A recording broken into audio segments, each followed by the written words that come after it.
All right, our next guest up is Chris Soucy. Give him a good hand. It's his first time in Boston.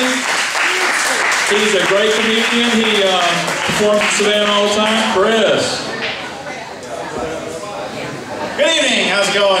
My name is actually Chris Soucy. However, I've never minded being called Soucy because that's kind of awesome. I mean, if you're going to have a name mispronounced, it should be awesome. You know, you're Chris Soucy. Awesome. More people mispronounce my name Chris Sushi, which isn't nearly as awesome, but I'll go with it. It's like, yeah, okay, Chris Sushi. But then some people look at it, because it's spelled S-O-U-C-Y. They look at it, they ponder it for a moment, and then they just come up with whatever. Chris Sakiyaki Makamatsuzaten? Rockin'? Is that you? I don't know. I hope not, because that would take me forever to fill out my taxes. I am a 6'4" Asian. Very rare. Giant Asians in the house! I'm on schedule to destroy Tokyo later this month, so you know, keep watching the news. Me and Bigfoot, we hang out all the time. It's great. Mythical creatures, giant Asians, Sasquatch. And being Asian has some drawbacks. Being Asian, you're saddled with weird stereotypes. Because, you know, every race has their stereotypes, but Asians have stressful stereotypes. It's like, you're Asian, so you're good at math. Please don't ask me a math question. And people will pull math questions out of their pockets. It's like, okay, solve this. It's like, oh, come on! I am not good at math. You know, stereotype broken. Bang! Oh, you're Asian. You must be a terrible driver. No, I haven't had a speeding ticket in, well over a decade.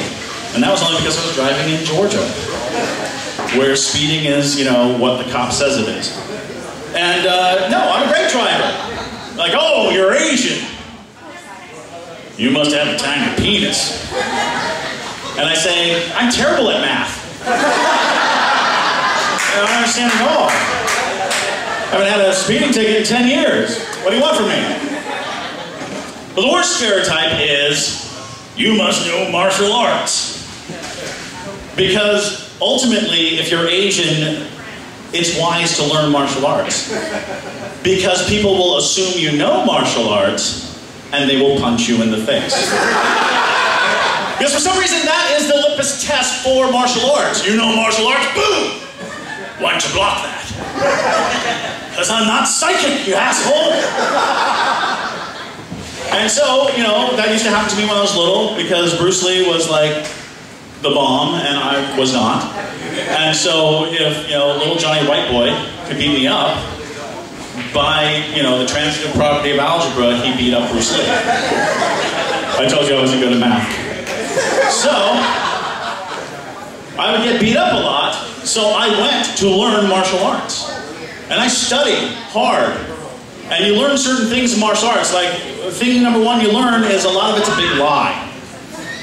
They're just lying to you. They're like, okay, you're gonna break this brick. The hell I'm gonna break that brick? No, break that brick. It's like, no. And this is exactly what my instructor told me. It's just like paper. It shouldn't just go right through it, it's like paper. And so, bolstered by my fully grown adult teacher, I hit the brick as if it were paper. I'm here to tell you, ladies and gentlemen, brick is not paper. I shattered my hand trying to break a brick to get a black belt. What I got was a cast and a lifelong knowledge that I should not hit a brick with my hand. And shortly thereafter I learned there's never going to be an occasion where punching a brick will come into play. I'm never going to be picked on by a brick. There aren't like a bunch of brick bullies in the schoolyard. So don't hit bricks. It's pointless. So when I was 15 years old, I was granted a second-degree black belt in Taekwondo. I felt like I was the shit. I was in school in Hinesville, Georgia. Mind you, Hinesville, that's the name of the place. It's So you can only imagine what kind of place it is. Hinesville. So I'm in Hinesville, Georgia, and this guy says, "You got a black belt?" I was like, "Yeah, I have a black." Bam! Oh! Why didn't you block that? Yeah. But when I moved to Hinesville, Georgia, I learned that racism is still a very viable choice that you can make. You can actually check that off on the box.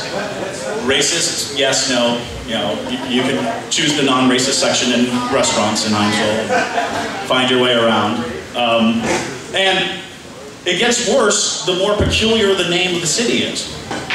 Hinesville, very racist. Ludowisi, twice as racist. And it's because the name is twice as strange. Going through Ludowisi, me and my friends heading down to Florida from Hinesville, which means we were actually going further south, which is a mistake if you're not Rinso white.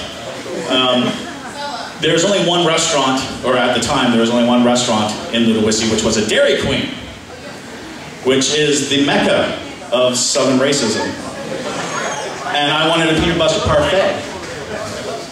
So, pulled over, got out, and my friends refused to get out of the car like we were in South Central or something. I was like, "No, it's all right, I'm just going to get a peanut butter parfait." "No, it's all right, you go ahead." I walked in, and it was literally like the Wild West. I opened the door, and you know, the guy playing the piano stopped, and tumbleweed blows by. I even remember distinctly every step I took, the sound of spurs hitting the hardwood floor. Chink, chink, chink. At which point I realized, no, that's just the guy snickering in the corner. So I addressed them directly. I said, "Excuse me, are you saying chink?" They're like, "Yeah, what do you want to do about it?" "Well, I'm not Chinese, I'm Korean." At which point, they were stunned. They had a little powwow. They looked back at me and they went, "Gook?" That is correct. You know, because they're at least polite. It's like, well, if we're going to slur you, we're going to slur you right. "You're a gook." That's right, I am a gook. That is the correct derogatory term for a Korean. So put that down in your books, you know. You want to remember that. He's Korean gook. There you go. I was a military brat. Is anyone here a military brat? Growing up? Oh, no, silence. Got to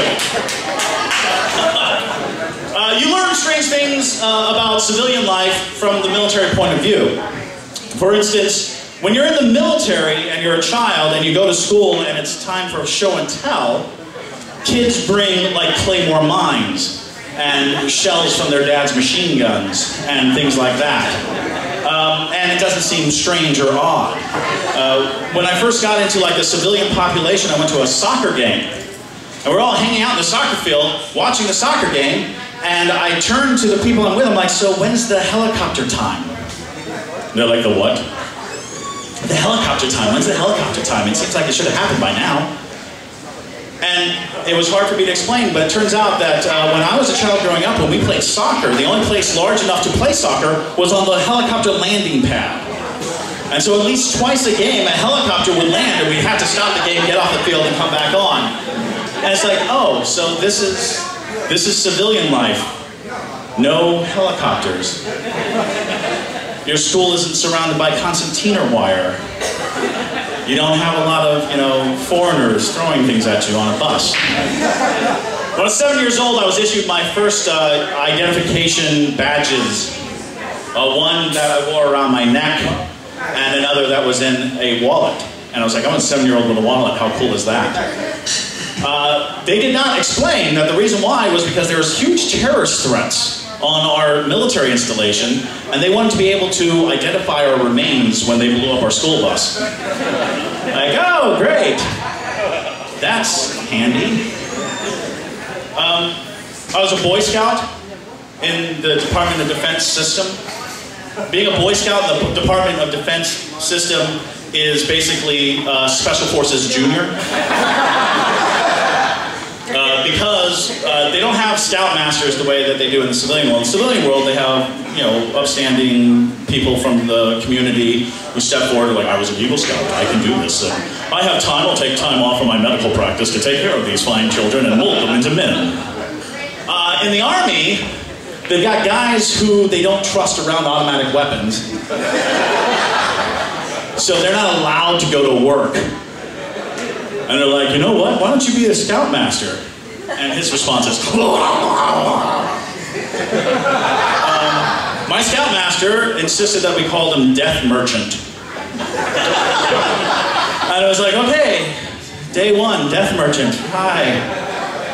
And he met us, and he's like, all right, troops, today we're going to learn how to treat a sucking chest wound. A what? A sucking chest wound. One of my friends like raises his hand, he's like, excuse me, sir, what's a sucking chest wound? Bang! That's a sucking chest wound, get on it, get on it, get on it! He's like throwing bandages at us. And we're like, oh! And that was always remembered as the day we lost Danny. So, my original troop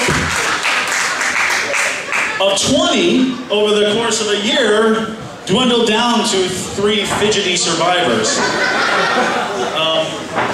You know, we would climb mountains and it would be like, can we have a rope? Ropes are for pussies, climb! And that's when we lost Timmy. And we were in Europe, so there was this international Boy Scout jamboree, at which we all came, you know, the survivors, showed up at the jamboree, and we pretty much could kill any other Boy Scout in the world, because Death Merchant had trained us well. You know, we'd sneak into their camps and take their s'mores and disappear into the darkness. Meanwhile, Death Merchant is talking to, you know, other troop leaders, and talking to them, and the troop leaders are explaining things like arts and crafts, and telling him things like encouragement.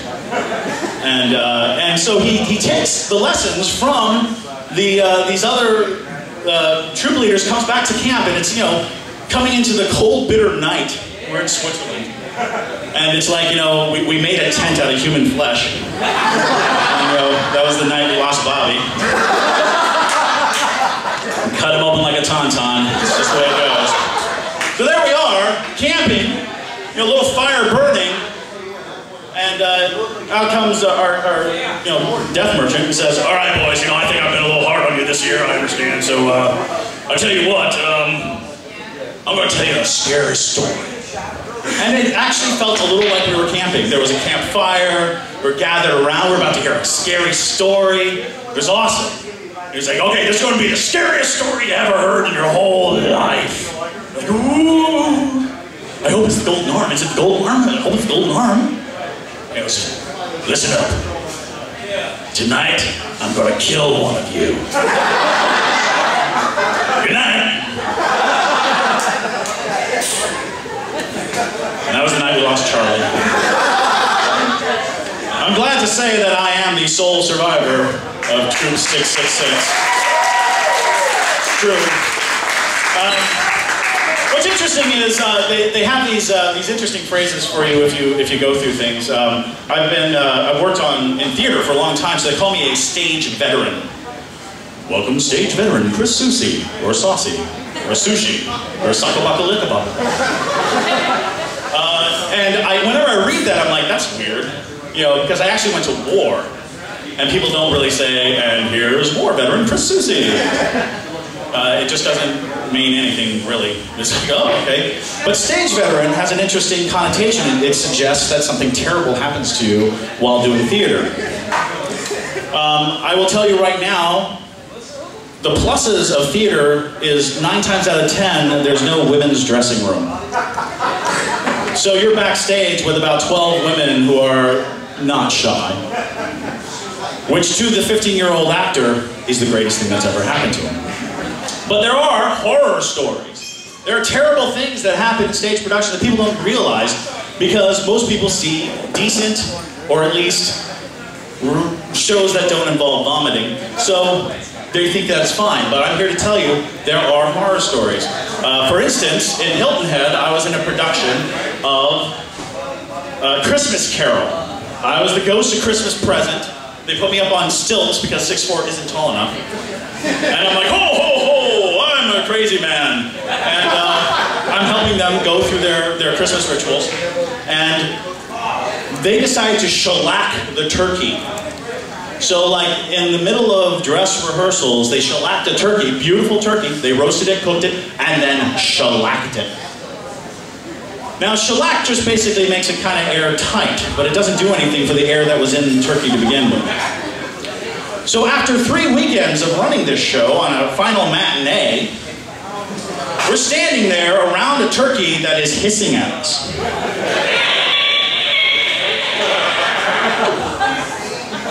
And Mrs. Cratchit is nervous. Because she's supposed to be pretending to cut it, but she doesn't want to go anywhere near it. And so the scene is moving along with the fever pitch of the turkey squeaking, and then it explodes! Because the fermenting, rotting meat inside had gotten to such a critical mass that the turkey explodes, shooting rotten meat as far as the 3rd row, hitting many of the cast members in the face. There were maggots in it. At which point, Tiny Tim heaves up 3 meals worth of food, followed by the rest of the Cratchit clan, most of the front row, and part of the 2nd row. It was just a vomit storm. I was so glad that I was on stilts. But that's all the time I have for this evening.